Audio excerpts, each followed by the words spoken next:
and depending upon where you look, Alabama is either ranked second or third in recruiting for that four-man class. They're headlined by five-star Derrion Reid out of Atlanta. He played for Prolific Prep, which will be a theme. You'll also hear another name coming up that also played for Prolific Prep.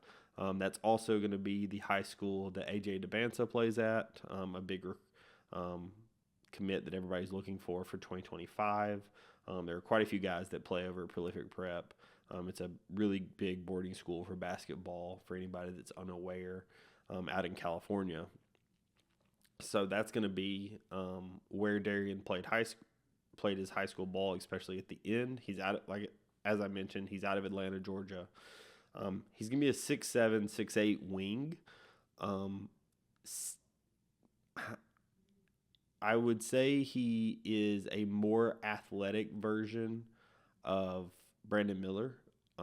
Brandon, I think, is probably a little bit better of a three-point shooter, whereas I think Darion is a little bit more physical, a little bit more muscular. He has a little bit of additional weight. He's at 6'7", 200, whereas I think Brandon was more in the 6'8", 190, 200 realm. I think Brandon was a little skinnier. Whereas I think Darion has the ability to take a little bit more contact and plays through contact. If you watch any of the EYBL or any of his games when he's at Prolific, he's not afraid of contact, and he also uses his body to get physical on defense. And I think that's the big place where Alabama is better this year, and will be better this year, is on the defensive end. Obviously, part of that goes to who they've brought in the transfer portal, with Cliff and some of the other guys that they have returning, Grant Nelson. But I think Derrion Reid's going to be a huge piece of that. It would not shock me if we see Derrion Reid starting day one. It also would not shock me if he's coming off the bench at the beginning. I think either way would not shock me from a Derrion Reid perspective. But personally, if it was to garner a guess, my gut would say I believe that Derrion Reid starts day one. And I really think that the wing three is Derrion Reid's to lose. I think that for what Nate wants to do, for the length, the athleticism, the pass, dribble, and shoot, the ability to kind of create on your own, the ability to, set up others, play physical defense, I think that Derrion has all of those things. I think that Derrion is perfect for what Nate Oates wants to do. I think that Derrion is, he is a little bit more of a mid-range specialist, or at least was in the EYBL, but that's something we saw with Brandon Miller. Brandon Miller shot substantially more threes at Alabama than he ever did in AAU or in high school. I would assume we're going to see some similar things with Derrion Reid. Again, I'm not calling Derrion Reid Brandon Miller. I don't want anyone to think they are the same player. I don't want anybody to put the expectations of Derrion Reid as he has to be a second-round pick or bust. But I think that in Nate Oates' system, I think Derrion Reid has the capability of being a one-and-done lottery pick kind of guy. I think that is well within the realm of possibility of Derrion Reid. I think that he absolutely could be a lottery pick in Nate Oates' system. He absolutely has the skill set, the body, the archetype that the NBA is looking for. And I think that in the system that Nate Oates runs, he will be able to show that skill set to be able to show that he could be a 2 and 3 guard, or a 2 or 3 in the NBA, and be successful for a long time in the NBA. And that's really what they're looking for. And so I really do think that Darion has the ability to be a one and done kind of guy. I don't want to put that level of expectation on him that, he's either a lottery pick or bust. I wouldn't go quite that far, but my personal expectation of him, and I wouldn't be let down if this isn't achieved, but my personal thoughts on who Derrion Reid would be is probably somewhere between a 20 and 20, maybe even more than that, maybe 24 to 28 minute guy. I think he's going to be a fairly high usage guy for Alabama, and he's going to be more than likely the starter at the 3, and he's going to be used, again, in a somewhat similar way to Brandon Miller. I'm not expecting them to be used the same way. I think Derrion is probably a little bit more adept to contact. I think he probably thrives through contact a little better than Brandon did at the time.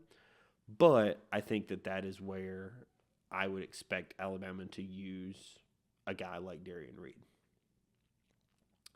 So shifting from Darion Reid, the second prospect that Alabama has signed is somebody that you hear Nate Oates talk about all the time.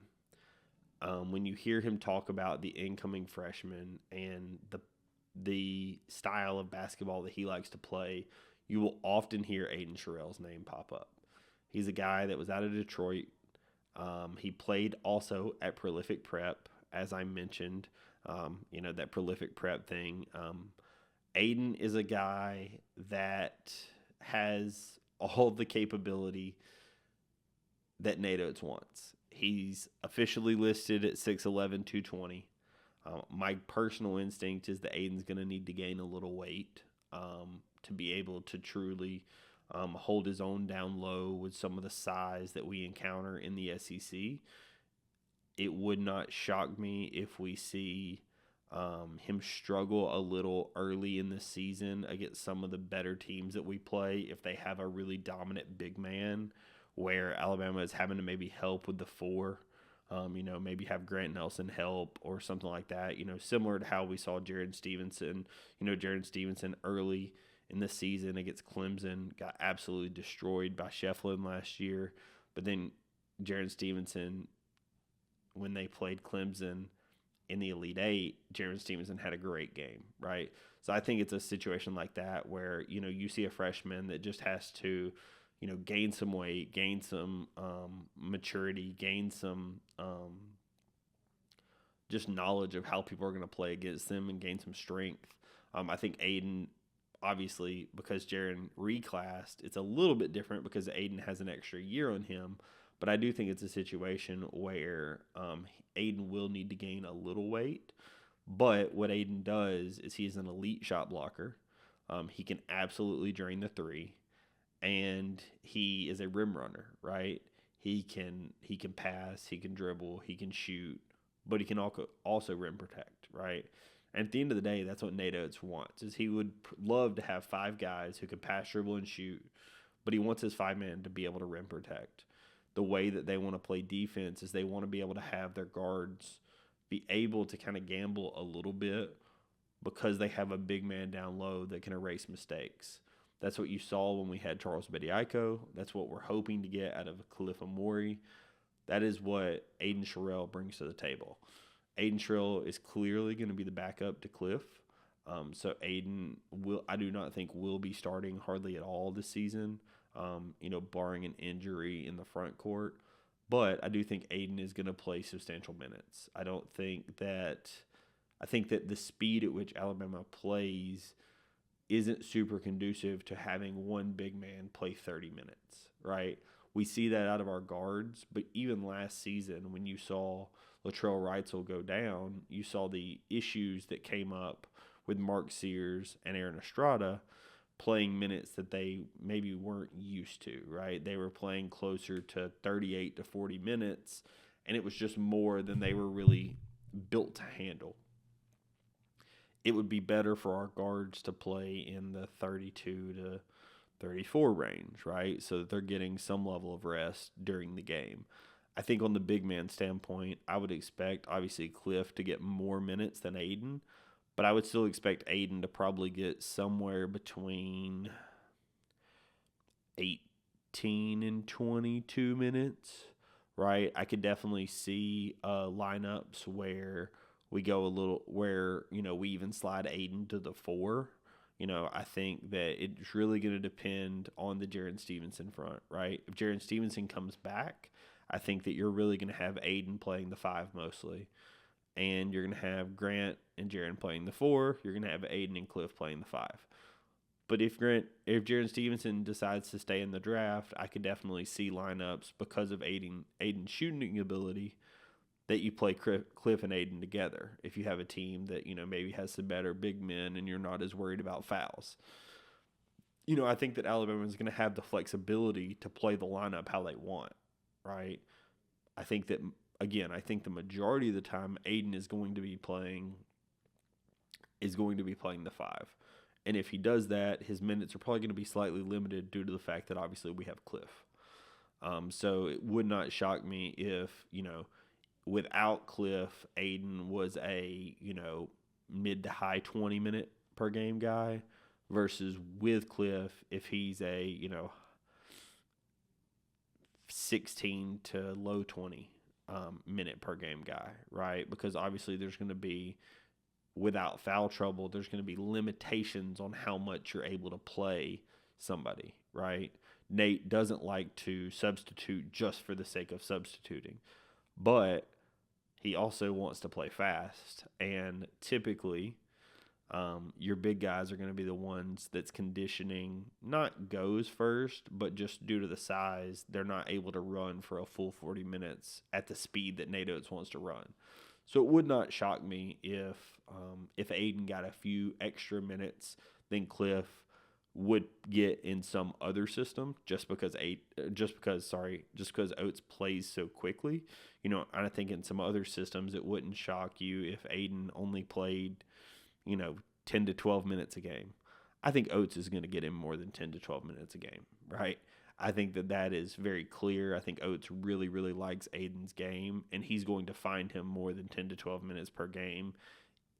And if nothing else, it's going to be keeping fresh legs on the big guys so that they're always at their freshest and always at their best when you go down the stretch. Because Alabama, it has a schedule, and we'll talk about it in the next episode, that is elite. Alabama is again going to be playing one of the toughest schedules in the country. Looking ahead, you're already looking at playing Ryan Kalkbrenner. You're looking at playing Purdue. I'm sure they're going to have some big guys. You're looking at playing Illinois. You're looking at playing Houston, which is super physical. You're looking at playing, obviously, the SEC slate. There's a lot of games that Alabama is going to be playing where big men are going to be very, very important, right? We saw the importance of big men even in March, right? Guards carry you in March, but big guys play a huge role. Grant Nelson had a huge game against Carolina. Jaron Stevenson had a huge game against Clemson. Pringle, huge game against Clemson. So these guys have to play these huge minutes down the stretch, and being able to keep them fresh is going to be absolutely paramount. So I think that Aiden plays more minutes than he would in a more traditional system. And in Nate Oates' more fast-paced system, I think Aiden's going to get some really good minutes. I'm really excited to see what we see out of him. I think Aiden, like I said, if you hear Nate Oates talk about Aiden and in the skill set that he brings to the table, it is something to watch. So I think Aiden is somebody that you're really going to want to keep an eye on. And in terms of projection of, do I think that he's a one and done? I think that there's a possibility, but personally, I look at Aiden as a 2-year guy. I look at Aiden as somebody that will this year be playing behind Cliff and, gain some weight, gain some size, gain some maturity, gain some intelligence about how the college game and how the higher level game is played at the big man position. And then next season is when you really may see the breakout out of Aiden, and then I think maybe a 2-year guy. Would it shock me if he went one and done? Not exactly. He has the shooting capability. He has the size. He is absolutely capable of that, but I would think more of like a 2-year guy, just, due to lineups, due to what we're going to ask of him this season and what he's going to be able to showcase this season. Personally, I would think more of like a 2-year guy.